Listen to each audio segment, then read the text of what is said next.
All right, thank you everyone, and welcome to the third webinar in the MSHA webinar series by Conn Maciel Carey. Today we'll be discussing multi-employer mine sites and the differences in liability enforcement and responsibility between production operators and independent contractors. So my name, you'll be hearing me all day, is Nick Scala. I am the co-chair of the National MSHA Practice Group at Conn Maciel Carey. I am a certified mine safety professional and worked in the mining and construction industries prior to going to law school. We represent mine operators and independent contractors throughout all phases of MSHA enforcement, inspection, litigation, including going through contest proceedings before the Federal Mine Safety and Health Review Commission, managing fatality and incident investigations, as well as defending company representatives through 110C actions. Today we're going to be looking at a number of different elements for this particular topic. And this is a topic that we see more concern with or more exposure to as we move forward. Independent contractors have always been an essential part of the mining industry. We're seeing more use of contractors as well as more enforcement based off contractor behavior and contractor interaction, both for production operators and independent contractors. So we're going to look at, first, how does MSHA define an operator? And we use the word operator because that is an important element in being eligible for MSHA enforcement. You must be considered an operator. Who is responsible on the mine site? And that will include who can be cited or who can be issued citations for what throughout MSHA investigations. Who retains what records, and we will do obviously not at a complete and exhaustive collection of what records need to be maintained, but those which are most prominently brought up, and those where there is confusion that we've seen, and also who must complete what training at the site. So we're going to cover a number of different elements about how to work with independent contractors and how to make that relationship a fruitful one as well as a compliant one. So to begin, we want to look at who is an operator and who is an independent contractor. Well, fortunately, MSHA did define these terms when putting out the Mine Act, and we can look to specific definitions where MSHA does distinguish between what is an operator and what is a production operator or independent contractor. So a production operator is obviously going to be the owner, lessee, or other person who operates and controls or supervises a coal or other mine. And this is specifically the definition included in Part 46, which will cover metal, non-metal operations, or surface, I'm sorry. We also see that it will include independent contractor, and that is a separate definition, which is a person or subsidiary that contracts to perform services or construction at a mine. So when we're looking at this, we can see the typical relationship is the production operator is going to hire an independent contractor. They're going to bring them on site, and the independent contractor is performing some service that the production operator cannot do themselves. It seems pretty straightforward. Well, the Department of Labor over the past few years has been really extending what is going to be considered control of an independent contractor and how that is going to be decided. Additionally, it's going to look a lot at who's directing the workforce and to what extent, and that is going to be determining control. And why is this important while we're at the mine? That's because that is going to be a factor in who MSHA can cite and who is going to be receiving citations for areas of noncompliance or incidents that occur on a mine site when there are two different companies working. In addition to looking at what is a production operator versus an independent contractor, we see there are definitions for operators. And under both of these, under Part 45 and 46 and Part 48, we can see that MSHA provides specific definitions of what an operator is. And both of those definitions not only include the production operator, or that controlling or supervising an underground mine, but also any independent contractor performing services or construction at a mine site. So when we're looking at that, why does MSHA include independent contractors as both operators and a separate definition? Well, that is because both production operators and independent contractors can be issued citations. And in order to be issued a citation, the entity must be an operator on the mine site. So by classifying independent contractors as operators, as defined by MSHA, it is making independent contractors as well as production operators available for the issuance of penalties. So this is important in that we're already laying the groundwork that both companies can hold liability for their actions, as well as those of the actions of another company, depending on the circumstances, which we'll talk about in a few slides.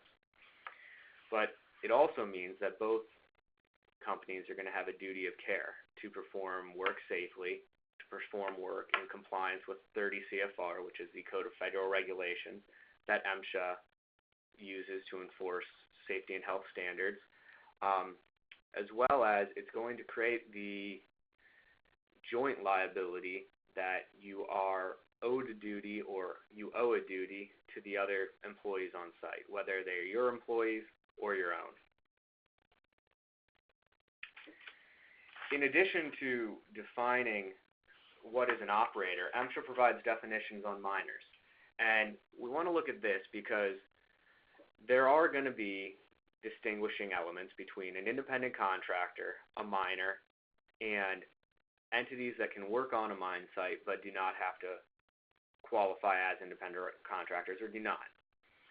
And in order to make this determination, we have to look at, are the activities of the independent contractor going to be considered a minor, or do they fall into the specific categories that MSHA lists for this?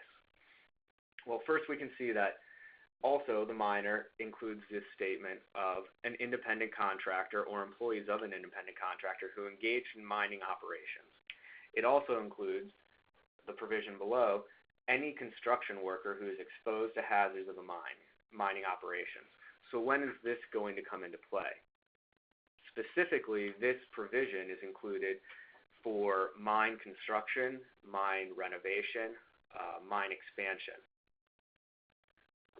where you may have a construction worker who is in no way, shape, or form involved in the mining operations, but is still going to be exposed to mining hazards. And those definitions can be broad in what constitutes a mining hazard. If they're going to be exposed to the same hazards of anyone else working on site, meaning there is mobile equipment traffic, there could be guarding issues, there could be fall protection issues. These are going to be considered mining hazards and will therefore make that person a miner. And when they become a miner, there becomes the additional requirement that these people have the training to suffice. We see when we're talking about mining operations, as was mentioned in the first part of that definition, that MSHA specifically defines what they consider mining operations, and it's a list. And we would see this list, and most of us are probably not surprised by what's included on it. The left side of the screen is going to be the mining process, as you might call it. The extraction, milling, crushing, sizing of material. So taking it from the ground, putting it through a plant, and having it end up in the stockpiles at the end. This is going to be straightforward. We would assume that anyone involved in this is going to be a miner. Additionally, we see mine development, drilling and blasting, maintenance and repair of equipment, and associated haulage within the mine are considered mining activities. Now, the last one with the haulage, we'll talk about later because it is specifically an area where customer truck drivers or people bringing things on site or removing materials from site are not considered independent contractors for the most part. MSHA sees them as a third classification where they are not required to have MSHA IDs. They are not subject to the training requirements of a miner. However, if you bring in someone who is specifically only working on transference of material on the mine site, even though it could be the same people who are taking material on and off the site, or it could be someone else, and it could be the same vehicles, this is going to change their designation to a miner. So that's important when we want to look at that. Are we making sure that our contractors or our custom truck drivers are actually satisfying that? And they are, or are they crossing over into the transfer materials within the site? We'll also discuss in greater detail the second to last one on the right column, which is maintenance and repair of mining equipment.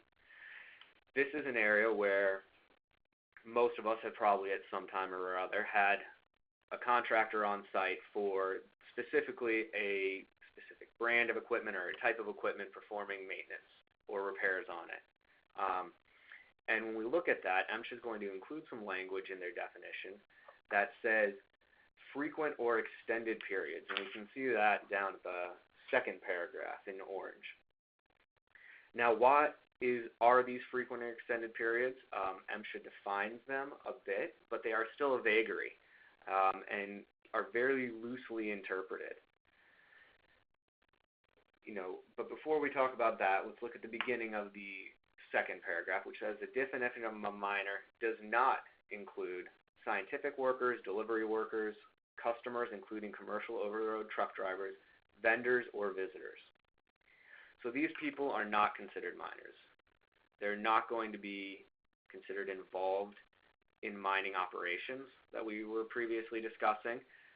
Therefore, the training requirements on them are not the same as another miner who was involved in those, or another worker who is involved in those and therefore is a miner. This is also going to be important because these are the workers that typically their companies are not required to maintain a contractor ID. They're not going to be subject to the same reporting requirements, the same training plan requirements. But as an operator or the production operator on site, you still are liable for what those individuals do, for violations or unsafe acts they perform. Specifically, I think an area that we frequently come across disagreements between liability is when a customer truck driver is standing on top of a load and maybe contrary to the production operator's instructions and maybe even their site-specific training that the truck driver received, but nonetheless, there is a liability concern there. So those are areas that these individuals, while we aren't considering them miners and they aren't required to maintain the same training, they are still going to be subject to enforcement, and the enforcement will be received by the production operator in most cases. So we need to make sure that they are acting safely and they are following instructions, and that we're providing clear instruction on to where they can go, where they cannot go, what they can do, and what they cannot do. And specifically, we want to do this through our site-specific training that we'll discuss in the latter portion of the presentation. So we mentioned the frequent or extended periods, and how this is an area where there's confusion of what is frequent and what is extended. And all government agencies, not just MSHA, but typically like to have some vagary in their standards. And this is because it can be then subject to the interpretation of the agency itself. The agencies are typically afforded deference in their interpretations. So, when we look at something like that where it says frequent or extended, what does that mean? Well, MSHA did give us a little clarity on that, and that was in the Program Policy Manual. And if you are not familiar with the Program Policy Manual, it's a very useful tool. It is available on MSHA's website, but on that you will find for some standards and some sections of the Mine Act specific guidance on what MSHA is looking for. Now, program policy manuals are not binding. They are not enforceable, meaning they can't put that down as a piece of regulation. However, they do provide guidance and clarity on maybe what the agency is going to consider a hazard, or what, in this case, the agency considers frequent or extended exposure. So frequent exposure is defined as a pattern of exposure to hazards at mining operations occurring intermittently and repeatedly over time. Well, that, in my opinion, doesn't help clarify things all that much. Pretty much from that, I'm going to take away that you can qualify as a frequent exposure if you are going to be looking at simply more than one time on the site.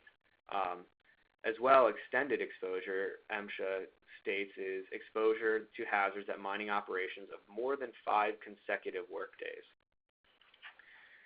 Now, there's confusion on this end with extended, because are we talking about 5 consecutive workdays at one operation, or is it 5 consecutive workdays at mining operations? Which, the way it's written, could be multiple mines, in which case a lot more individuals are going to be considered as extended exposure. But nonetheless, even if you are not doing 5 consecutive days, but instead 2 days and then 3 days and so on, you're still going to satisfy the frequent exposure concerns, which are going to qualify an individual as a minor.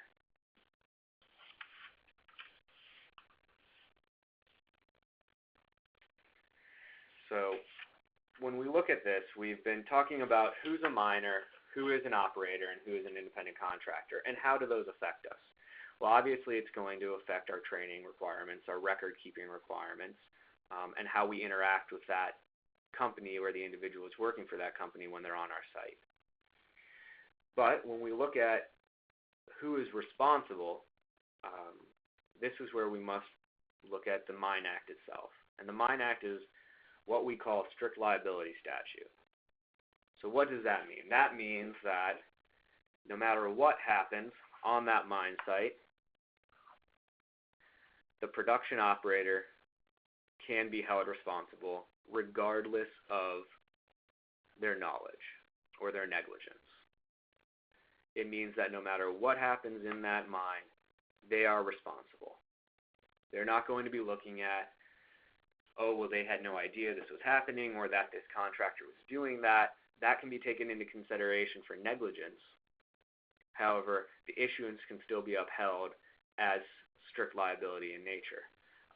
Specifically, a definition of strict liability is that liability that does not depend on actual negligence or intent to harm, but that is based on the break of an absolute duty to make something safe. And we can see that to make something safe, that is, the standard that the agency is going to hold every production operator to. And by violating or allegedly violating an MSHA standard, it is assumed that by the agency are no longer maintaining that mine in a safe condition, and therefore you have breached strict liability. So what does it mean? It means, as we talked about, that mine operators are always going to be open for liability and enforcement for anything that takes place on the site, even if that is the actions of contractors or even people who are not miners, like we talked about earlier. This was really affirmed with a landmark case called 20 Mile Coal. And in 20 Mile Coal, a contractor had a repair truck on mine facility or mine property. And MSHA cited the operator or the production operator for violations found on that truck. The production operator, 20 Mile Coal, appealed those citations past the contest point through the Federal Mine Safety and Health Review Commission, stating that they were not negligent or they were not responsible for defects found on an independent contractor's vehicle. Well, the commission saw it differently. as did the Federal Circuit Courts, and it was found that they were going to be held responsible by strict liability. So then this is, unfortunately, it extends even beyond that. It can be trespassers. It can be individuals who should not be on the mine site but are, and if injury occurs, the mine operator can still be liable. Was a fatality, I believe, a couple years ago where a mine operator was four-wheeling on mine property, not during the course of work, and the company was still cited for those actions. Specifically, I think, amongst others, there was a task training violation. So we know that the production operator is going to be liable, as well as the independent contractor under certain circumstances. But who can be issued a citation? Well, we've said who that can be. It can be both. It can be either. It can be neither. But here is where we, again, find the basis for that. And it's in the MSHA Program Policy Manual. And this information is also found in MSHA Handbook Series, just giving their basis for issuing citations to both parties. And in the Program Policy Manual, however, we're looking at Part 45, and this is the part of the Mine Act specific to independent contractors. And it states there that production operators are subject to all provisions, and I won't read it. The overall compliance includes assuring and compliance by independent contractors.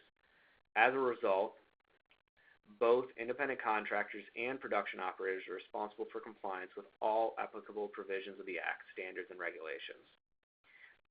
Then it goes on to say that there is overlapping compliance, and that this overlapping compliance means when appropriate, or when the inspectors determine it is appropriate, that they can issue citations to both the contractor and the production operator.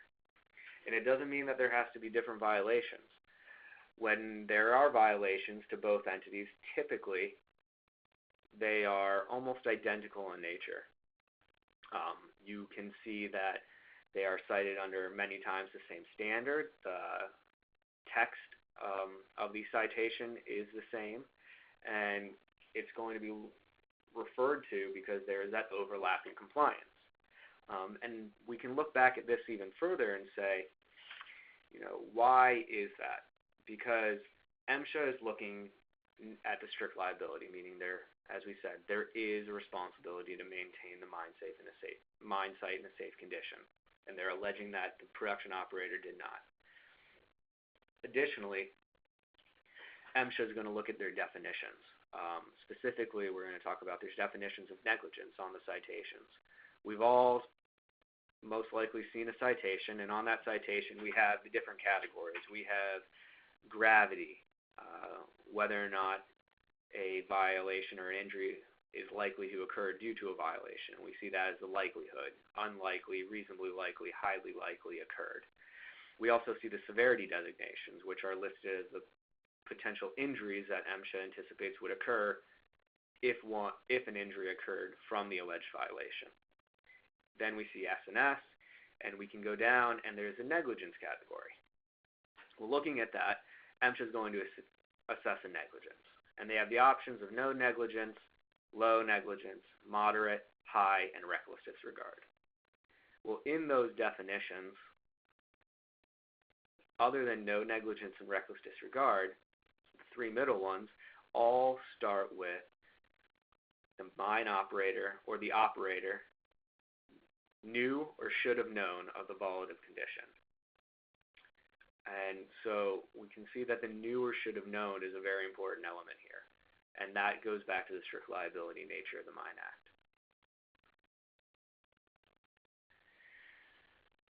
Additionally, we can see that MSHA lays out specific times when evaluating a citation or a violation to see if it's appropriate to issue citations against the production operator as well as the independent contractor. And it lists 4. And those 4 are going to be the first one, when the production operator has contributed by either an act or omission to the occurrence of a violation. And when we say that act or omission, that's similar to what we were just talking about with negligence, as knew or should have known. There's going to be that responsibility, and it's ingrained in the definitions that MSHA is going to enforce, regardless of if the production operator actually knew or was actually contributing to the hazard. Now, if you deal with OSHA at all, OSHA has their own multi-employer worksite doctrine, and in that, they go into 4 different categories of potential employers who can be issued a citation. And OSHA is not a strict liability statute. So they're going to look at a creating employer, the employer that created the hazard, which is akin to this first element in MSHA's policy, contributing by either act or omission. Secondly, OSHA is going to look at whether or not you are a correcting employer, and MSHA has a similar provision as well. And it says when a production operator has contributed by an act or omission to the continued existence of a violation. Now, it's not exactly correcting. It does not necessarily mean that we were tasked with correcting it, but it means by our action or inaction, we did nothing to remove this hazard from the mine site. And that can be by either correcting it ourselves or assuring someone else has corrected it. The third and fourth elements are, were the production operator's employees exposed, and did the production operator have control over the condition that needed abatement? And interesting enough, OSHA's last 2 elements are whether or not you are an exposing employer, meaning were your employees exposed to the hazard, or were you the controlling employer? And their definition of controlling is more akin to that production operator over the entire mine site, but it looks at specific factors, and they don't have the strict liability to fall back on. So the difference being, though, MSHA has this in the policy manual, meaning that this is not binding, and they have strict liability to fall back on for both. And it means that it can go both ways as well. If a production operator is doing something hazardous within the realm of independent contractor employees, it can go both ways. That is less frequent, and we don't see that nearly as much, but it is possible. Unfortunately, though, the strict liability gives them the escape card that OSHA does not have. In addition, though, when we are involved in a citation like this for the contest purposes, if we're dealing with something that is considered a strict liability issuance, and that is really what MSHA is saying this is, then as an operator, we should push for negligence designations that reflect that. You know, I'm guessing the majority of people have never seen a no negligence citation, and they're rare. But a strict liability situation is an instance where you could push for that in settlement if need be. This is especially important if you are in a situation where there is an investigation, a fatality, a serious injury, where there could be pending civil litigation. And depending on what jurisdiction, what state you're in, that MSHA citation could be brought against you. And they can carry different weights, and that's dependent upon each state and how they look at that. But that no negligence designation could be very helpful, especially if you're facing further litigation. So at this point, we've established that there are going to be different types of categories of both independent contractors, and that contractors and operators can both be cited. Now, when we talk about the different classifications, we talked about whether or not a production operator or an independent contractor or both are considered operators. So we know that it is the latter, both are. Additionally, we talked about who's going to be considered a minor. Well, as we said, different responsibilities are brought into play for independent contractors if their employees are considered minors. Specifically, we want to look at what records have to be maintained. And this is important for both production operators and independent contractors to know, because if these documents are not maintained, as we've established, the production operator can still be cited if they're allowing the independent contractor to be in not in compliance on their site. So first off, let's just start from the beginning. A contractor ID or a contractor must have an MSHA ID if performing the following tasks, and this is specifically laid out in MSHA's handbooks.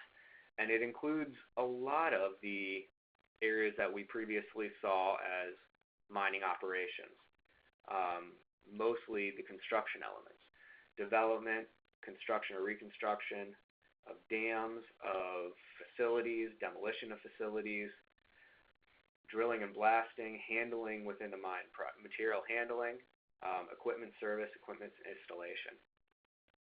So if you are performing, or you're bringing a company on site to perform any of these tasks, they need to have contractor ID through MSHA. And with that starts their training and record requirements.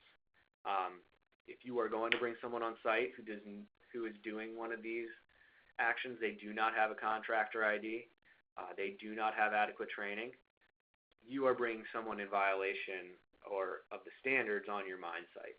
And therefore, we want to make sure that anyone we bring on as an independent contractor is going to be satisfying those requirements, so that we are bringing safe individuals onto the site, and we're bringing people on site that are not flying under the radar with MSHA. Because if any of you have heard the stories about that, evading MSHA is never the way to handle things. Trying to hope that they find out you weren't operating there, or you were just going to do something for a few days. It's not the way to handle it, because although you may get away with it, the one time you do not, it's going to be much worse than you could have anticipated. You will be hit with evading MSHA citations. You'll be hit with training citations.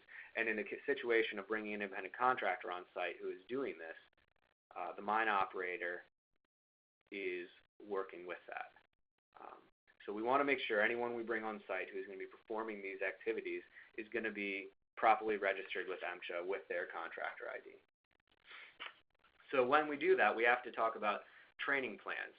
And do independent contractors have training plans? Are they maintaining their training plan? So as we talked about, the contractors are going to have their own training plan. Now, production operators can include independent contractor employees on their own training plan. However, I would recommend against this. I think that is bringing the added liability for training the individuals. You are then bringing more responsibility upon yourself for the individuals of another company who you have less control over. MSHA does allow contractors who are working in both Part 46 and Part 48 mines to develop and maintain a Part 48 plan to satisfy both areas, so working both underground and above ground. If the independent contractor is doing a Part 48 plan, that plan has to be submitted and approved by the district anytime there is a change. And that includes when they are listing mines on the training plan. So part of the Part 48 plans is that all mines must be listed that the independent contractor is going to be working at. So we want to make sure that those records are maintained and that they are being correctly updated with the agency. In addition, what's going to happen with our Part 50 injury and illness records and the reporting requirements there? So contractors are going to be required, if they have a contractor ID, to report accidents and injuries under Section 50.2 of Part 50. They're going to be required to put in these quarterly employment reports saying the hours they worked or at what mines.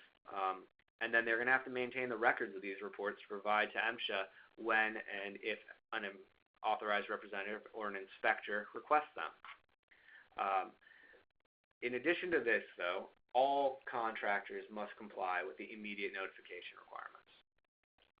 And this is important because we're aware of the requirement that if something happens on our mine site that's going to be considered an accident by MSHA, and MSHA goes through and lists 12 instances which would be considered an accident, such as the death of an individual, an injury to an individual that can reasonably has the potential to cause death, entrapment of individuals. There's a list of 10 of them under the definitions in 12 of them in 50.2. But in these situations, you have to notify MSHA within 15 minutes of becoming aware. And if you don't, there's a mandatory minimum penalty greater than $5,000 for violating this. So all contractors must comply with this. But you know what? The operator should also comply with this. You don't want to rely on an individual or the independent contractor for reporting it, and then you do nothing if you're the production operator and find out they didn't do it for 12 minutes after they talked to you and the time frame lapsed. And therefore, MSHA comes out and issues them a citation and you a citation when they find out you were notified as well. So we want to make sure that, in addition to this, we are also filing our paperwork, our 7001 forms. Both parties should be filing them if we have an injury on site. If not filed, this can be an enforcement basis, and they're going to go to the same place. They're going to go to the office in Denver, which maintains all those records. And most times, if an operator and an employee or production operator and independent contractor are both submitting the exact same record, the record of the same instance, they will maintain the independent contractor's record if it's for their employee. MSHA also allows both independent contractors and production operators to coordinate with their quarterly reports, and that is going to be important if you want to maintain accurate numbers between them so there aren't discrepancies between what is being reported as hours worked. Another record that each mine is going to have to maintain is the register of what independent contractors are on site. So each independent contractor should be providing information to the production operator. And it should include the trade name, the business address, the nature of the work, the contractor's ID number if they have one, and the address of record for service of citations. So we want to make sure that we're getting this information and also that we're maintaining it in the list, because if MSHA arrives, we are required to make this information available. And in addition to that, we want to be able to make the information available of, where their contractor is working, what they're working on, which is included in that, as well as, will they be back tomorrow if they're not on site, or will they be back in 6 months, or will they not be back? Because that's going to influence the inspector's scope of inspection. Are they going to stick it out for another day to try and catch the independent contractor, or are they going to mark it in their notes that the contractor won't be there for months for the next inspector to look at when they come out? So this is very important. It's one of the elements that it's simple enough, but we don't want to skip over it. And we may have all that information, but we might not have it in a single place. So we want to keep a document or a collection, a file folder of this information around for MSHA.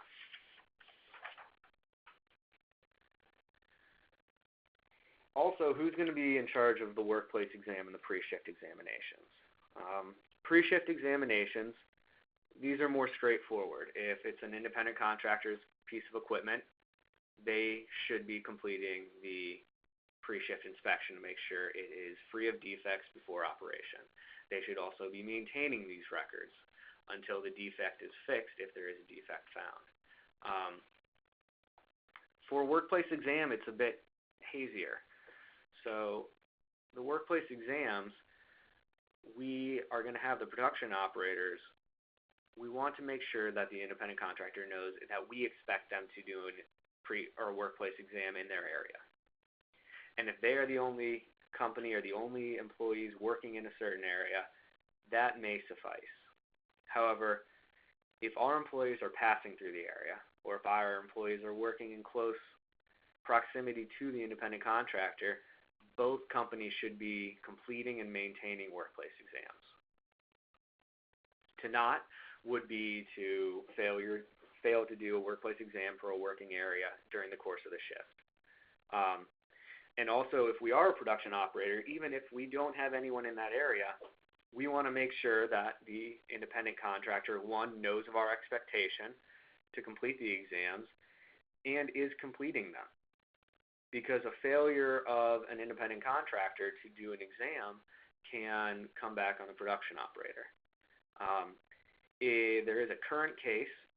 It was remanded to the court or to an administrative law judge from the commission, but it's having to do with a similar situation to this. And it was a set of two contractors working at a cement facility. And the cement facility hired one contractor to do some repairs to an area of the plant. The contracted contractor subcontracted with another company to erect some scaffolding. Well, there was an injury, and MSHA cited all three for failing to do workplace exams and for failing to do adequate workplace exams. The adequacy is the issue upon which it's been remanded to the judge to determine what is an adequate exam. But in that, the company who hired the independent contractors was being cited for this exact issue. All right, so what is the responsibility for training? And I can let you know, for this, we're going to focus on Part 46. If you have questions that are specific to Part 48, we can, please feel free to reach out to me and we can discuss that. But we're going to be looking at Part 46 requirements for this next few slides. So specifically, who is responsible for what type of training? Well, Standard 46.12 tells us that they have specific elements that it outlines for responsibility of independent contractor training. So each production operator has a primary responsibility of ensuring that site-specific hazard awareness training is given to employees of independent contractors. That's pretty straightforward. We need to be giving site-specific training to everyone who comes on our site. Additionally, the production operator must provide information to the independent contractors specific to the mine hazards, and it is the obligation of the contractor to comply. So this also brings up another area where we want to be looking at, if we are hiring an independent contractor, apart from the MSHA compliance, we want to be looking at contractual indemnification language and making sure that's included. Now, an indemnification clause between you and an independent contractor is not going to resolve you of liability in the eyes of MSHA. However, if you do have an indemnification clause that is a hold harmless against such things as litigation or assessments by federal regulatory agencies or any regulatory agency, this can be settled out of court if it is a significant case or if that is determined to be necessary. But we want to make sure that we express both in writing and to our independent contractors that they have an obligation to follow our company policies and procedures. Additionally, it states here that the independent contractor who employs a miner has a primary responsibility for complying with the elements of Part 46, such as new miner, newly hired experienced miner, task training, and annual refresher. So why do we want to look at this? It seems straightforward, except we see those words again, primary responsibility.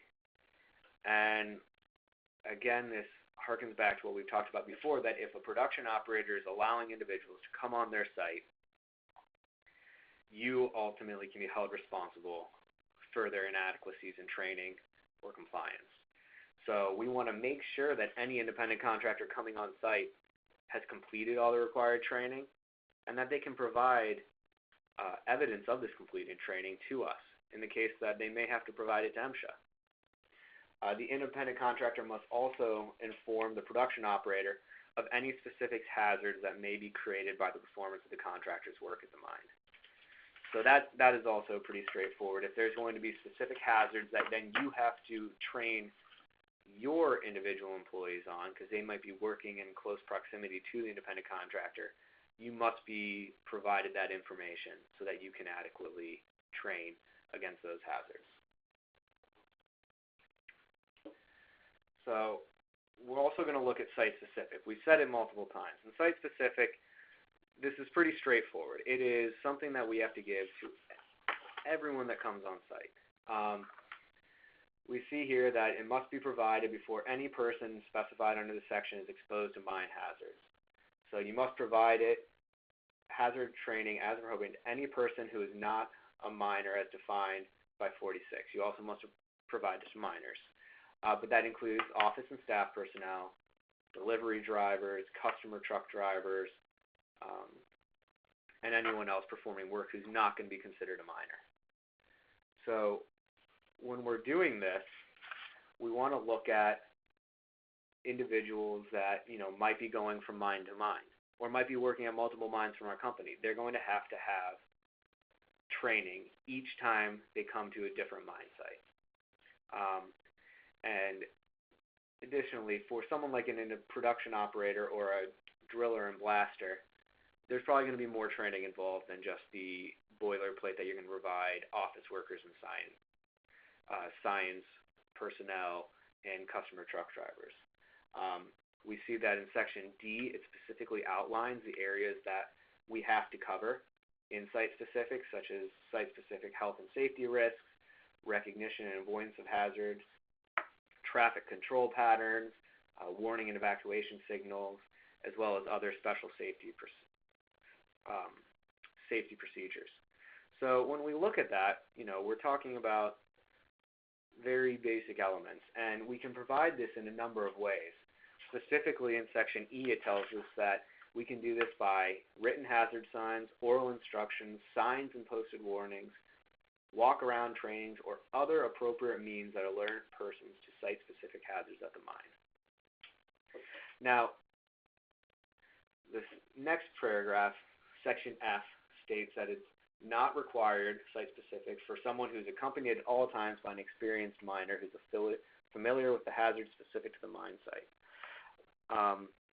I like to caution that this particular means of evading site-specific or providing site-specific training should only be used in very limited circumstances where you're walking around a visitor and they're never going to leave the side of whoever they're with, or you're giving someone a tour.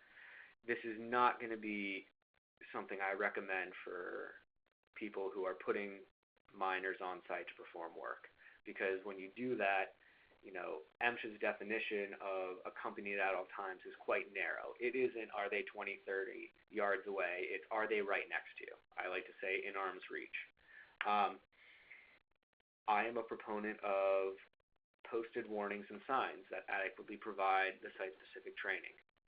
This is a way that it can be provided to everyone who drives through your entrance.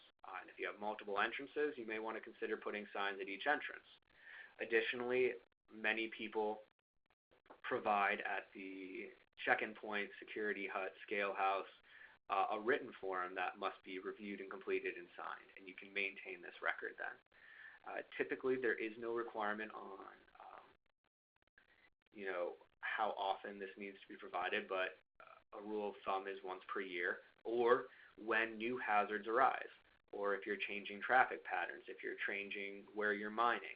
When there's changes that may affect the site-specific training that others have provided or received, it's going to have to be updated. So with that, we're towards the end, so I'm happy to look at some of the questions.